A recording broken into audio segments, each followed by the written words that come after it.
game. So, it just took us a little while to get running, but once we did, we kept our foot on the gas.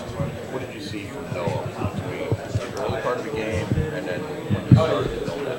Was there a point where you sensed it? Oh yeah, growth. I think the last possession, second to last possession in the first half, when we kind of went 2-minute offense, he got more comfortable, and the offense started to reflect that. So it was good to see him go out there and perform the way he did today. I'm very proud of him, and I know he's going to keep continuing to grow. What's kind of been the last week of practice, knowing he was going to be the starter tonight? Just nothing's changed. Guys still getting reps in because, you never want to change the way you practice because who's back there, I had the utmost respect for all three quarterbacks in the quarterback room, so whoever was back there, the guys on the perimeter will still do our job. A lot of talk about who's going to step up a receiver after you, and saw some big plays from Duran today. Have you kind of seen that coming from a guy like that? And then did you see a Terrell, his one-handed catch? Just seeing those young guys kind of step up. How big was that? I definitely know those guys are capable of being big-time playmakers, or they wouldn't have been recruited to come play here. They just were patiently waiting for their opportunity, and they got it tonight. And they showcased why they're good enough players to be here at Michigan State football, and they're going to continue to grow as well. And I'm looking forward to seeing our whole room continue to elevate. How much of the conversation? I'm sorry, say that again? How much of the drop pass is a big conversation? Oh man, drop passes as a receiver is like the worst feeling ever. And myself, I feel bad about myself from doing that because that's something I really take pride in is catching the ball. And I had a few drops today, so just getting back to the basics and not taking things for granted because I hate that's like the worst thing for me. But I know we're going to learn from it and continue to grow so that we don't have drops moving forward. From a quarterback standpoint, even not just the drops, but some of the throws that Noah was sailing early. It seemed like he kind of had that bounce back mentality kind of needed. Oh, you have to. Football games are long, and everything doesn't go accordingly all the time. So just being able to keep a neutral mindset so that you can move on past plays that don't go as well, and then when plays do go as well, you still got to be ready to go to the next play. How much can you relate to the fact that he's been here 4 years, you're the guy, he's the guy, how much can you relate to kind of the personal journey, I guess? We have a great relationship, and we have confidence in each other. I have extreme amount of confidence in him as a quarterback, and he has the same with me as a receiver. We continue to grow our relationship like we have over the last few years, and he's a great player. He's a leader. He's very confident in himself and his skill set, and you guys are going to see it this season as he continues to grow and elevate each week. Coach Hawkins said that this was the deepest wide receiver room he's had. I guess you see the young guys kind of making plays. How much more is there to this receiver room?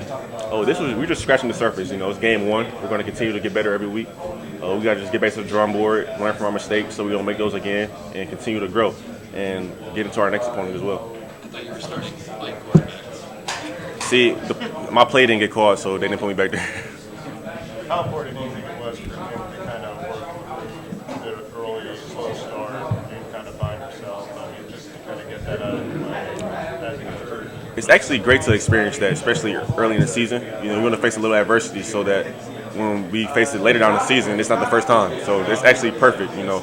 If things were going well and then later down the line we face some adversity, we'd be like, oh, what do we do now? But we've seen it tonight, and we know what we're capable of when we execute our jobs. Entire team faced that adversity. You guys were in a pretty tight struggle, 3 quarters, certainly through the first half, but to kind of pull out that where it was a convincing win.